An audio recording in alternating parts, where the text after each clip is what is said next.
right. Well, welcome to Two Black Dads. This is our first podcast episode. Yes, I'm really indeed. excited about that. Yes, indeed. My name is Tyson Bell. I'm one of the Black Dads. And my name is Keith Luke. I'm the other black dad, one of the two. One of the two.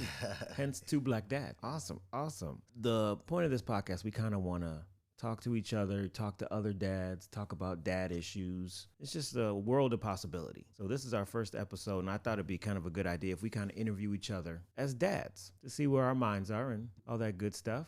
Absolutely. A lot of times in the world we live in, the country we live in, historically, black men have gotten kind of a bad rap as fathers. And, I think this is an opportunity we can use to shed the light on the experiences of black men as fathers, black men as dads, Absolutely. Involved, engaged, and enthusiastic dads in the lives of our children, and our families, right? That's it. So this is a space for that. That's a good space. That's a good space. Yeah. I came up with some questions. I'm guessing you came up with some questions too. I did. Okay. All right. Well, let's kick this off, man. Can we maybe tell about our kids first? Maybe start about our own children. Is that? Yeah. I like that. All right.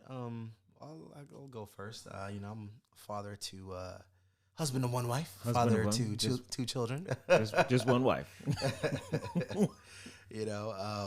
My wife Camille and I, we are blessed with a daughter named Isabel and a son named Benjamin. My daughter is 13 years old. She just started the teen years. Oh my! She's 13, going on 31. Yeah, and just flip it around. All right. My son Benjamin will be 10 years old this year. He'll be 10 later this year. So, man, I got two awesome kids, man. They're unique in their own way. Yeah. And they both have a wonderful sense of humor. Both just really smart kids, man. I enjoy being around them 99% of the time. Yeah. 90%. 90%, yeah. 90%. The percentage is going to get lower and lower the more we think about it. Right, yeah. I'm also dad, of course, of one wife today. No, I'm joking. Two kids, just like Keith. My eldest is 16 years old. Autumn is junior in high school. Teenage girl is a whole another type of thing. My God. And I also have a 13-year-old as well, son Anderson. So, and just like the Luke kids, they're very unique, good kids, very smart kids. And I love them. Love being around them. I love watching them grow. This is an interesting stage, I would definitely say, watching them grow and develop as they're in this teenage era. Yeah, man. This day and age, raising kids is it's a challenge, but it's one that has lots of joy. Yeah, it does. Lots of joy. Sometimes it's befuddling. Yeah. It can be somewhat worrisome, especially when you think about I forgot to say that we're also both teachers. Oh, so we're both educators and we work with young people. How can we forget that? Work with kids, right? So being around kids all the time, being around young people. And also being fathers and raising our own kids. I work in the secondary education setting, so I'm around high schools all the time, and I hear and I see a lot of what's going on in the world of young people nowadays, and that can be a little disconcerting at times, especially when it comes to, things like social media and, the latest trends and what's popular and things like that, so. Yeah, and I'm in the complete opposite, which is actually a good match. I teach in the lower elementary, and it's just the things that you experience, I don't experience, but it's just still a lot of things that I experience, especially a lot of kids with no dads. And so, we're dads at home and dads at work. One of the questions that I have for you is, walk us through your journey to fatherhood. Was it something you always knew you wanted, or did it evolve over time? I think it evolved over time. I remember I didn't want kids. I think it was because I was working with children so much. I felt like, I don't want to take my work home with me. But it's so different. It's so different than when you have your own children. But I know when we finally did have kids, it was a joy. It was a joy just to see them and just to see their character traits as they grow, and you start to see family members in them and traits from you in them. My hard shell changed, and I was like, I kind of wanted to be a girl dad. With Autumn, when she came, I just loved that whole daddy-daughter thing. I loved that so much. Yeah. So the son thing was hard for me. I will honestly say it was hard because I didn't have my dad. They're grown up. So I was like, I'm going to do this dad thing. I don't know what this looks like. He's made it so easy. And it's been a journey. Yeah. How about yourself? I never thought, and maybe this is, just the way I was raised and faith that I was raised in as a Seventh-day Adventist Christian, and talking about the last days and so on and so forth. I never thought time would last long enough for me to become a father. And here we are. Yeah, here we are, right? So wishing it would end. just I don't know, man. Once I met my wife, then I was always curious to what our kids would look like. Yeah. And what they would be like, and knew that I wanted kids, not necessarily right away, just at some point. Yeah, at some point, but I was definitely looking forward to having kids one day, and doing things a little differently, than my parents, and I mean, I think everyone always wants to, do better than the previous generation, right? To take the good, that your parents have taught you, and maybe leave behind the not so good, and kind of make it your own. I think I definitely, I knew at some point that I wanted to have kids one day. Okay. After meeting my wife, knowing that this is gonna be the woman I'm gonna marry. Yeah. So. Okay, I have a question for you. I'm gonna start real deep. Okay. What was your relationship with your father? Ooh, yeah, that's a deep one, man. Yeah. Indeed.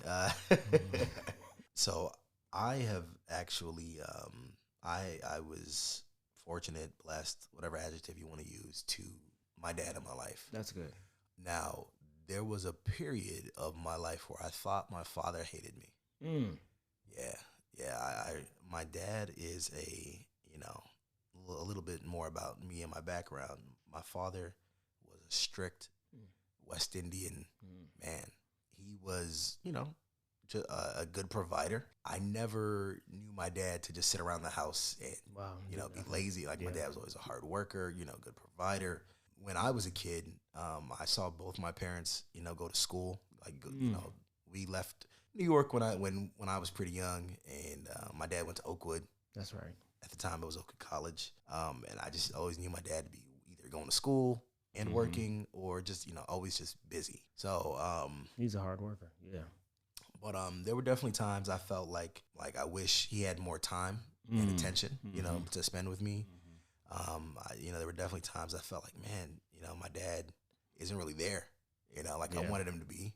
That's not to say, my dad taught me things. I remember very vividly, my dad teaching me how to ride a bike. Wow. And, tie a tie. And, my dad, my mom was a nurse, and she worked second shift. Oh, so my dad was the one who used to cook dinner for us. My dad was a wonderful chef, actually, which kind of inspired me later on in life to kind of get into cooking and things like that. And I think I kind of took after my dad in that regard. We didn't always have the closest relationship, and I think a part of that was simply because he was just busy. He was busy trying to provide and take care of the the needs of life, put food on the table. But at the same time, when you're a kid, you're not thinking about the bills. You're not thinking about, the necessities of life. You're just thinking about, man, I just want a relationship. Wow. Yeah. Wow. So, and also my dad, we used to get spanked. My dad was never abusive, but he definitely had a firm hand, and definitely was not afraid to discipline us, when you're a kid, misbehave or act out or do something, and then your dad disciplines you, and you don't really have that close relationship with your dad, it just feels like, who is this just disciplining me? Yeah. Right?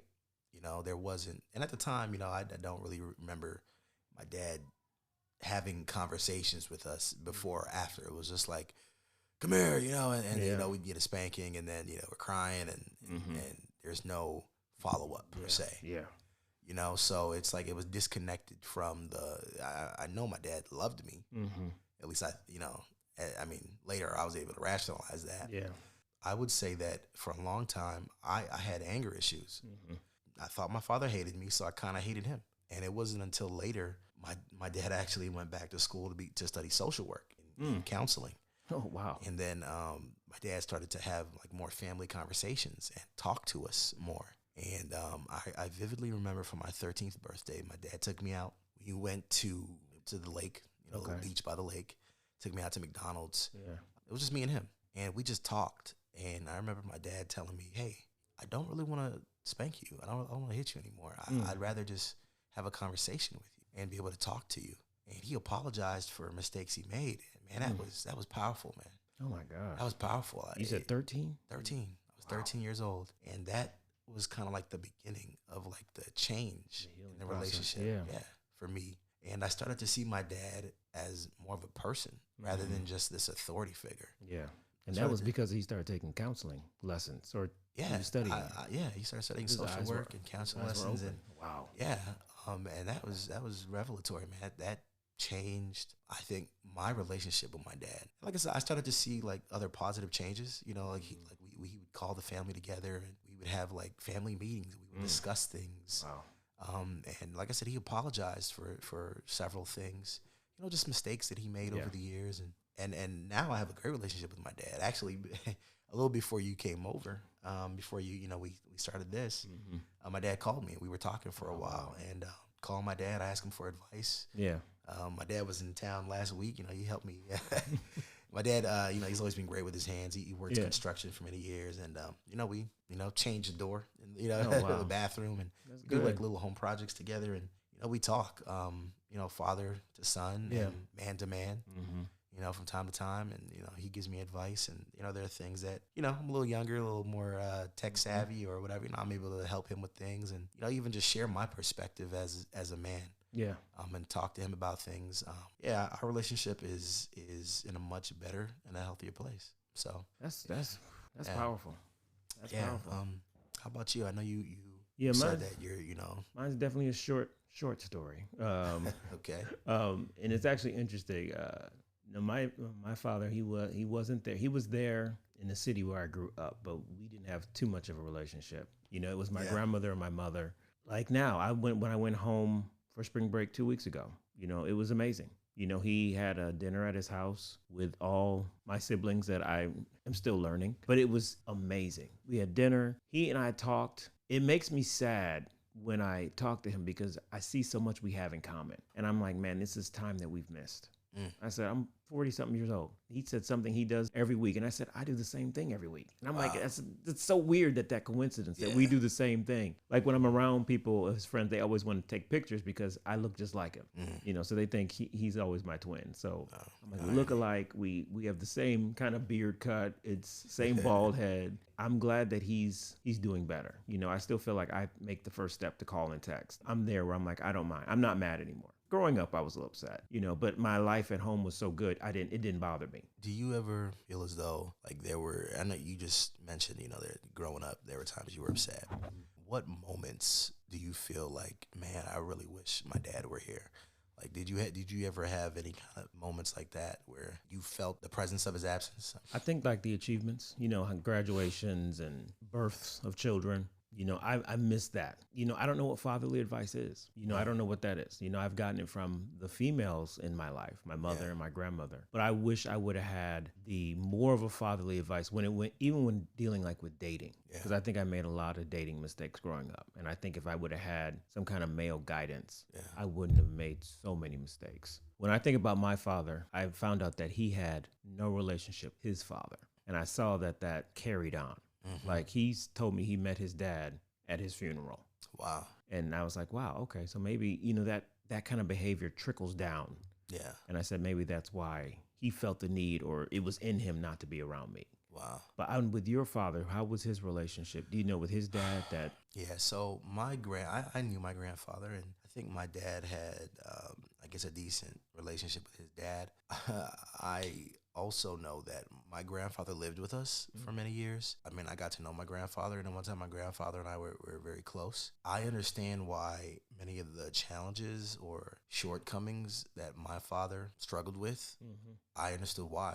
I think we're products of our environment. Absolutely. Right? I think we oftentimes are who we are because of our upbringing. Our upbringing. I knew my grandfather, and I kind of got why. Like I said, some of the struggles or challenges that my dad experienced, why he did. But yeah, my dad had a good relationship with his dad. My grandfather wasn't always the most enlightened man. He too was a product of his, the home, the environment he was raised in, even the era. I mean, that's true. My grandfather was born in 1914. Oh, wow. So and he was the culture he was raised in, and you know, the level of education that he had. I think my grandfather probably only had like a third grade education, somewhere around there. And it's good when we know that we don't replicate it with our children. I think that was my biggest thing. Yeah. I was like, I want to be here for my son. Yeah. I'm like, I want to be at the basketball games. I mean, I want to be there for all the things. And I'm like, we want to put an end to that generational curse. Yeah.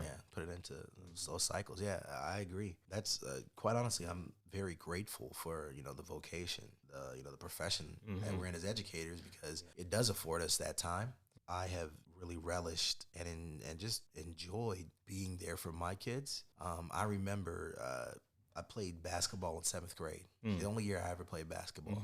And my dad didn't make it to a single basketball game. Wow. And my mom made it to one. And she actually had to take time off work because it was in the afternoon. Wow. My mom was a second shift nurse, right? So she actually had to take a little bit of time off, and she was only able to be there for like 20 or 30 minutes. But I was so proud just to have one of my parents, have my mom there for just a brief moment. Wow. But my dad never made it. You know, that was just kind of a heartbreaking. And you remember that. And I remember that. I remember that vividly.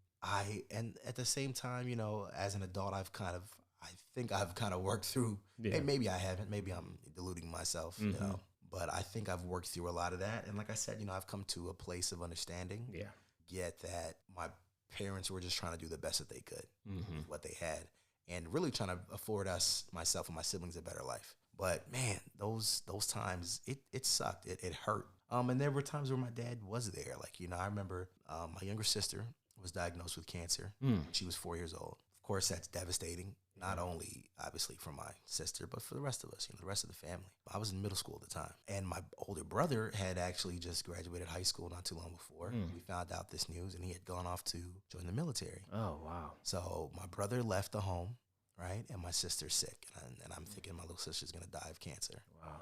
So you could imagine the turmoil and the fear and all the things that I felt as a kid. Yeah. And I started to act out in school, and I was getting in trouble for like minor things, you know, like I wasn't fighting, I wasn't doing anything crazy, but you know, I was probably, you know, talking back to the teachers a little bit, and you know, just doing things for attention. Yep. And I remember, I got in trouble, and I remember my dad coming to the school and letting the teachers have it, asking them, well, you know, have you talked to him about why he's behaving like this? And so, you know, there were many times my dad was there and he had my back. And there were other times like, man, I wish he were around. But shows that we fathers aren't perfect. Yeah, absolutely. Absolutely. And now that I'm a dad and I realize, you know, there are times that I make mistakes and I mess up, it has really taught me the power of grace. Yeah. Because I need it too. And just the same way my dad made mistakes, so do I. And I think that has helped me have a better understanding of my dad. You know, like I said, I hold no ill will or grudges, or like I said, you know, there are times where I still think about things. I'm like, man, I wish things had X, Y, and Z had been done differently. I wish it had been better, or yada, yada, yada. Now, as a man and as a father, I can see it, man. So, that's good. So that was the dramatic part of our right. That was the heavy one. That's the big backstory. What are some of, and this is kind of more of like a universal, general question. What are some of the biggest challenges you face as a Black father in today's world, do you think?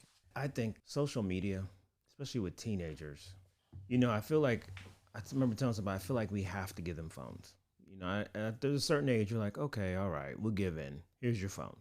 But I think there's just so much online that we compete with. And, you know, God forbid you take the phone and you're the villain. But I think that's the biggest challenge I have, is competing with the world. And we don't necessarily have any big issues in my house, but I've heard stories and I see how that can be a problem. I think that's the biggest issue. And I don't know. I always feel like sometimes they're a little lazy. You know, I don't know. I always want to say maybe it's just teenagers are lazy. And I was like, I wish I can go back in time and see, was I this lazy? But I'm like, I don't know. I don't think I was. I mean, I could say that, but only my mother would know. But I do feel like they're going to grow out of it. I do feel like, and I've actually had to kind of tell myself, because I've gotten upset about the rooms being filthy. This is all their stuff in one space. Yeah. So it's almost like an apartment. And I'm like, you know what?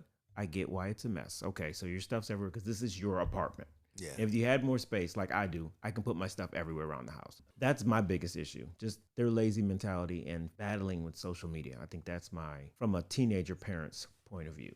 Okay. So what about yourself? I think everything you just said, I'll say, especially the social media piece with, my daughter.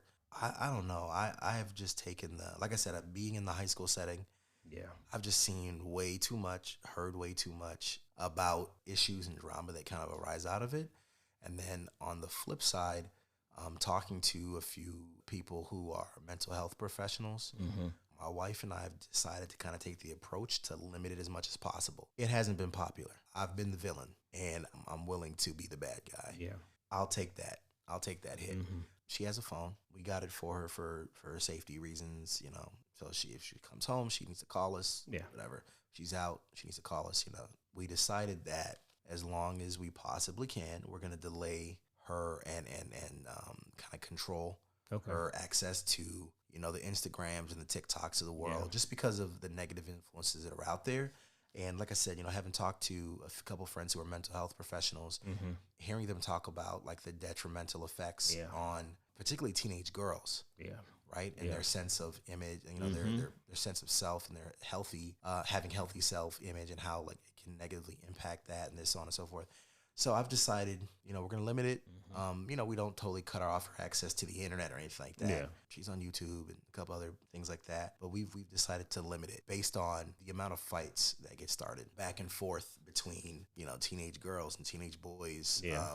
Just the unnecessary drama and the distractions. Yeah. And that's not to say that, you can't teach your teen to be responsible.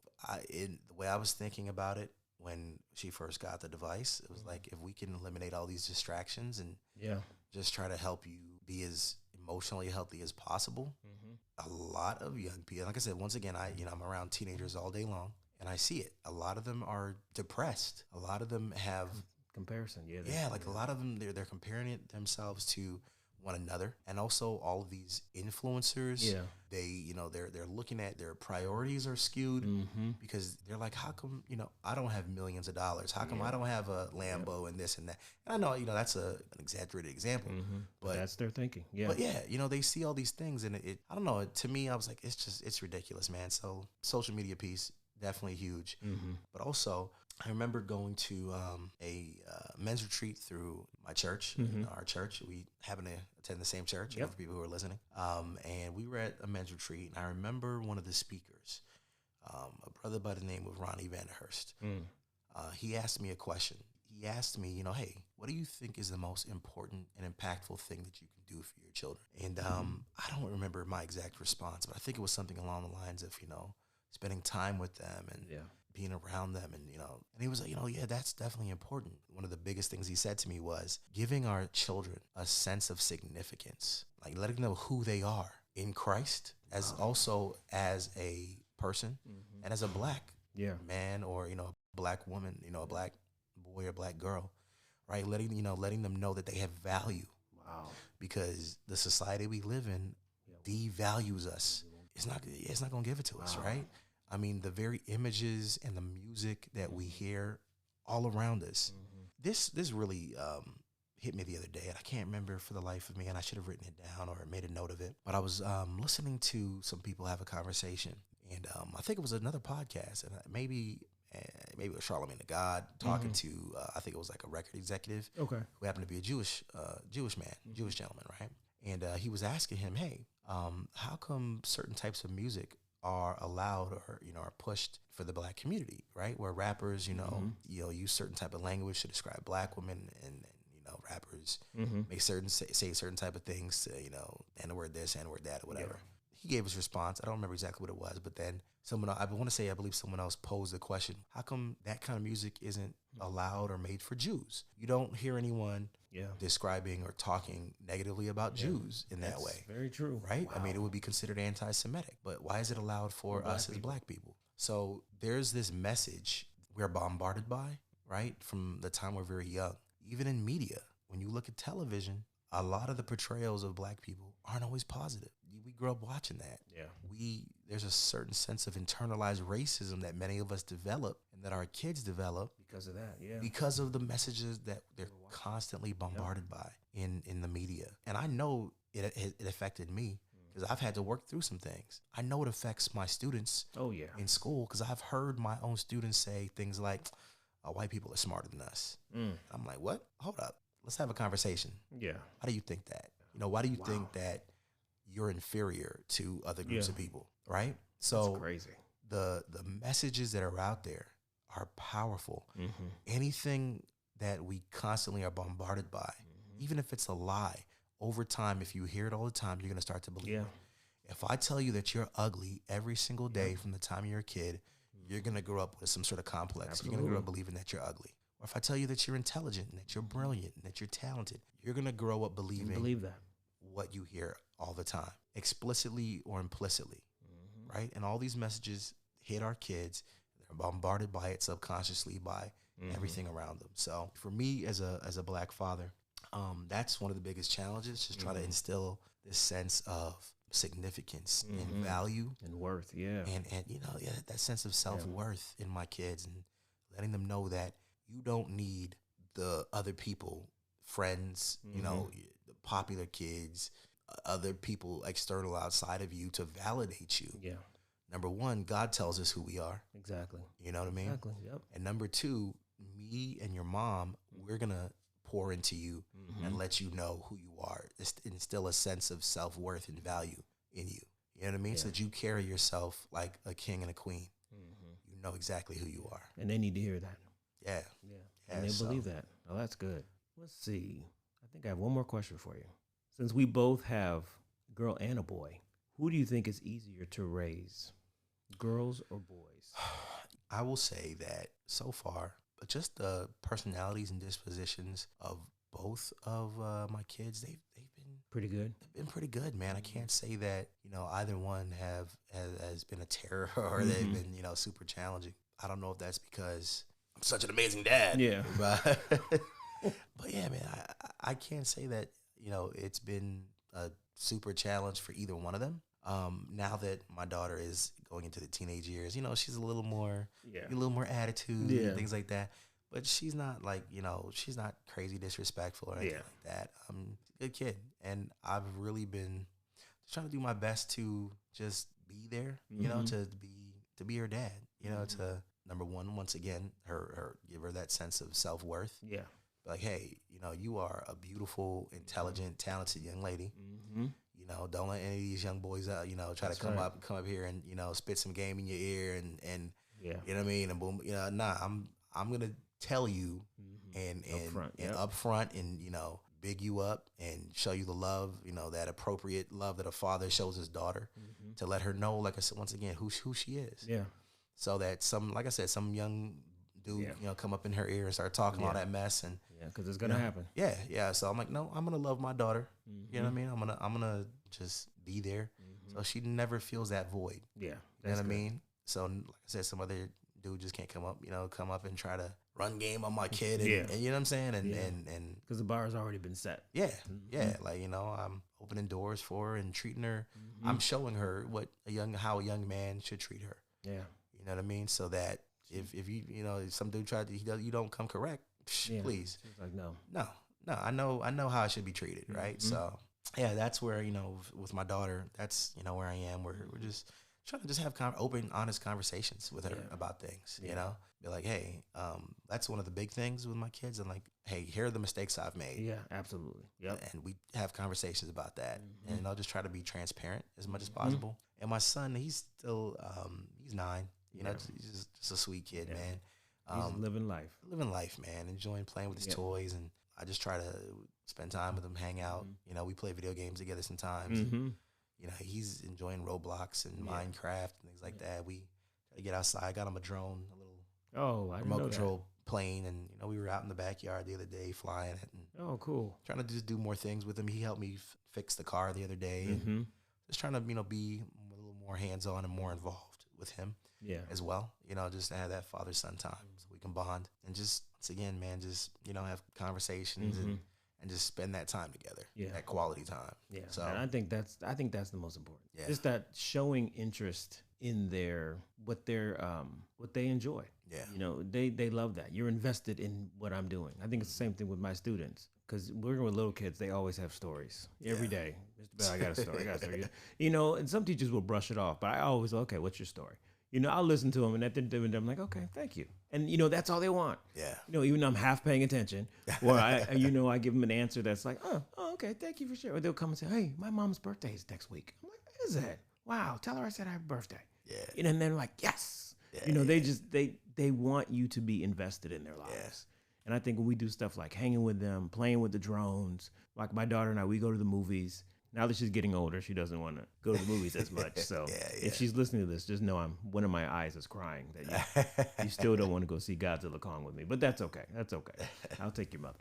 But that time, that's investing time. I think they both, I kind of agree with you. Like when they were younger, it was pretty easy. You still have your potty training and every now and then, a little whop on the hand. But we didn't have any serious discipline problems. I still say just this period now is probably the roughest, but it's not too rough. We don't have to deal with complete insubordination. They're not leaving the house, running away. We don't have anybody yelling and screaming, talking back. You're a teenager. You're gonna say something. And we talk about it, but we don't have any.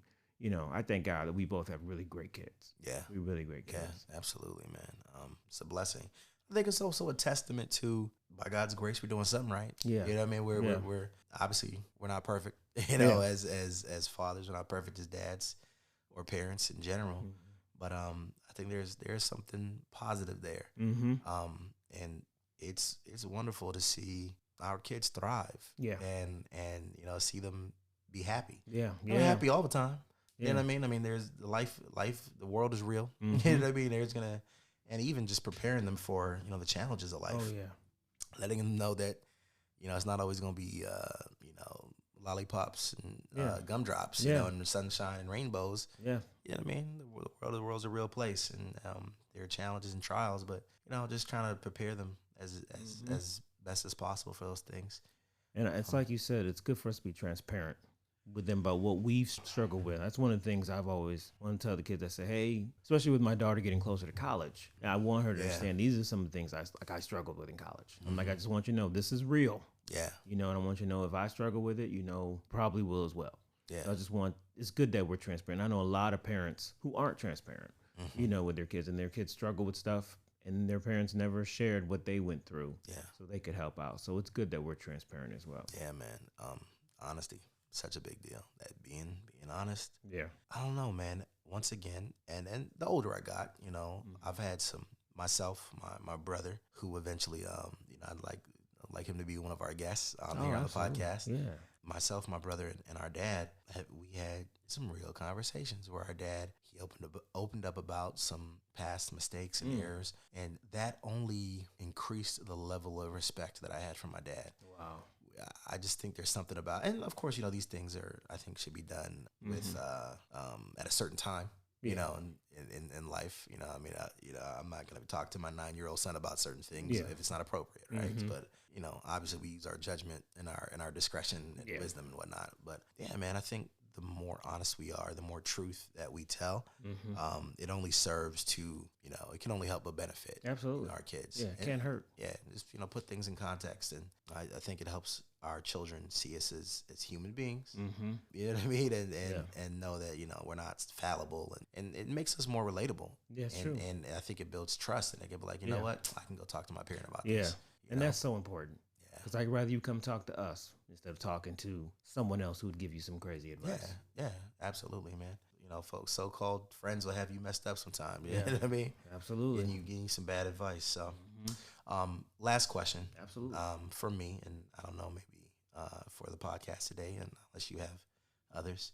And I think this is gonna, maybe end on a positive note. So, what are some unique joys and strengths you bring to fatherhood because of your identity? That is a good question. I think definitely my humor. You stole mine. I definitely my humor. I had a feeling you were gonna go there. That was my answer to the question. But yeah, go ahead. That's the first thing I think of. It just I kind of find humor in everything, and I think anyone that can do that's a gift. That's how I am in the classroom. I'm consistently humor all the way around. I'm that person in the classroom. I'm that person at home, sarcastic all around, and I think it makes certain situations that we may have to talk about, more of a lighter tone to it. I can kind of make it fun. I would definitely say that. And then I think the other thing I think about is my spiritual side. You know, my family knows, you know, I'll start praying with them, or if there's something we want to talk about, I can always give them advice, spiritual, you know, Yeah. always want to encourage the spiritual side of their growth. And I think the other side that they probably hate is my organizational side, because I'm always nagging about cleaning up and, you know, being on time. And my wife says I'm the nagger of the household. So, but I think those are the things that, and I see those traits. Like I see the humor in both my kids coming out. I see it in Autumn. It's there in Anderson. He doesn't let it out as much, but Autumn, she jokes almost. She'll go toe to toe with me with the jokes. And it's, when she's doing it, I'm like, okay, now is this what people think of me? Am my sarcasm this annoying? Yeah. But I see that, and I see some of the organizations starting to come out, and I'm the spiritual side. I'm starting to see it. Yeah. I'm starting to see it, and that's something I've been praying about for a long time. Yeah, man. Because I just want them to have really good relationships with God. Yeah. I would say ditto, man. Humor. And you know what? I used to joke around a lot. This is a conversation I've had with my wife. I used to be, you know, just joking all the time. And Yeah. I think maybe I went overboard. Yeah. Because it's funny, something you just alluded to, like, is this what I'm like? You know, like, I realized one time around a group of friends, and someone's like, I kind of overheard Yeah. a friend say, "Oh, that's just Keith. He's joking. Don't take him seriously." And I was like, "Oh man, like maybe I'm joking too much." So I kind of like the pendulum swung the other way. Yeah. And you know, I need to be more serious. And but I think I'm finding a kind of a healthy medium. You know, Yeah. a middle ground where I'm not joking around too much Yeah. to all the time. Even got like I said, I used to joke around so much. I remember my sister-in-law was like, "Keith, you're such a liar." And I'm like, "Wait, what? I'm not a liar. Like I'm just kidding around." Yeah. I'm like, "Oh," and that was another thing that made me be like, "Whoa, maybe I Yeah. just not." Because I used to have, me and my buddies used to have like this deadpan humor that we Yeah. would do, where Okay. we would say something Yeah. and we would say it with a serious face, even though we were joking. And Okay. we kind of got, and I just kind of ran with that and went too far with it, and even did it with other people. I'm like, wait, I had to like kind of like, oh no, I need to let people know that I'm joking. Yeah. Maybe a little sooner, but That's anyway. the one thing about being funny. I also noticed, like, when you're funny all the time, when you're not funny, Yeah, people start to notice and they think something's wrong with you. yeah, I think I was at work the other day, and I just was not in a joking mood. And they were like, "What's wrong with you?" And I was like, "Nothing's wrong with me. I just don't feel Yeah. like making a joke today." yeah, And it got me in my feelings. yeah, I yeah. said, and I said, maybe I need to stop being, but I don't think I can not be sarcastic. But I noticed that. And I was like, do I have to walk around with a smile and a joke in my pocket every time? Right. Yeah, and that definitely went through my mind, right? Several years ago, and I kind of like turned it down a lot. Yeah. And like I said, maybe I did a little too much because like I remember a couple of my students were like, "Man, Mr. Lou, you're just no fun." I'm like, "What?" You know, my wife and my kids, and they'd be like, "You're not fun anymore." Yeah. I'm like, "All right, let me, you know, Yeah. let me get in touch with the old humor bone Yep. there, and you know, try to be a little more, you know." And I'll see it in the classroom too. Because like if I have to raise my voice, the kids are like, well, who's this guy? He was just doing voices 10 minutes ago. Right. Yeah. Yeah. I've had that same experience too. But yeah, humor, man, definitely. You know, you mentioned spirituality, and that, man, it's such a big one. You know, being a father, being a dad, being the priest of the home. Yeah. I take that responsibility seriously. Yeah. And I want my kids, because I just know that, you know, my own relationship Yeah. with the Lord, man, how enriching it is. Yeah. You know what I mean? Like when you really experience God, and was it Psalm 34:8 says, "Oh, taste and see Yeah. that the Lord is good." Yeah. You know, blessed is the man that trusteth in him, man. And when you really Experience. that, and I swear Jesus was spitting bars when he said, you know, like I'm the bread of life, I'm the living water. Yeah. It's like, you know, when you experience Christ for yourself, and it's like, man, I don't feel thirsty anymore. Yeah. You know, my hunger's been satisfied. That void that we all have has been filled. And it's like, because I love you, my son, my daughter, I want you to have that same experience. I want that for you too. Yeah. So yeah, man, I take it seriously, and I've just been trying to encourage my kids to, you know, just spend time with God. Yeah. You know, like you don't have to read your Bible for 20 hours a day. Yeah. You know what I mean? But Just a little bit. Yeah. give them the time, because once again, you know, trying to reiterate, it's a relationship. Yeah. Yeah. God wants with us. Yep. You know what I mean? And every relationship, whether it be with God or with a human being, requires time. Yep. Requires time and attention and intentionality. Yeah. You know, and so I just say, you know, just spend some time. Spend 10, 20 minutes, you know, reading your Bible or just meditating or praying. whatever you can do to just spend that time with God, and you will see it's gonna work in your heart. You're gonna enjoy doing it. Because I remember being a kid, and you know, once again going back to have that strict West Indian father. Have you memorized all the books of the Bible? Have you and it just felt like, oh my gosh, like you don't want to do it. I don't want to do it. Yeah, because you know, I once again try not to be that way. Yeah. I don't think I am. But I do try to emphasize, you know, just spend time with the Lord. Yeah. You know, you're just a little time. You're gonna you will appreciate it and benefit from it. Absolutely. All the days of your life. You know what I'm saying? So yeah, there's definitely that. I also think going back to that whole thing about like just spending time with them. I mean, I could always do a better job. I will say there are times where I'm selfish with my time. You know, like I enjoy, you know, my own hobbies, and so I definitely know I could do better. But I do know that I, you know, do spend time with them. And one of the things that I really enjoy doing with them lately that they're into is like playing board games. Yeah. You know, sitting down and like talking to each other as we play, and like laughing, and they're making jokes, and you know, I'm just killing it with the dad jokes. And, you know, and they're corny. You know, I know they're corny, but they're laughing. Yeah, you know and that's all that matters. That's what matters, man. That's what matters. So yeah, there's a litany of other questions we have here, but you know, they'll be for another time. And I will say that both of our wives don't laugh at our jokes. Yes, I don't understand. Yes, why? I keep telling my wife. I said at work I make all these good jokes. I'm telling you, they're cracking up, and I'm giving you the good material first. This is comedy gold. Yeah, and they're just, you know, I've seen your wife. She I think she did yesterday. You were saying something, and she kind of looked to the side, and I said, "Camille, this is good stuff." Yeah, I tell you, man. She's like, she doesn't. You know what it is? What is it? Familiarity breeds contempt. You know what I mean? That's what it is. You know, and I'm sure if you've been raised around, you know, Michael Jordan or Michael Jackson, you don't appreciate their basketball or their singing. You know what I mean? No, Beyonce's kids, they're sick of her singing. Yeah, like come on, man. You know, we've heard this a million times. We've heard these jokes. That's all right. That's all right. No, but yeah, man. I think this was a good start. Yeah, it's a good start. Good start. It was a good first session, man. Absolutely. Yeah, absolutely. Yeah. Should we hit him with an intro here? I mean, an outro. Oh, sure. I didn't know we had an outro.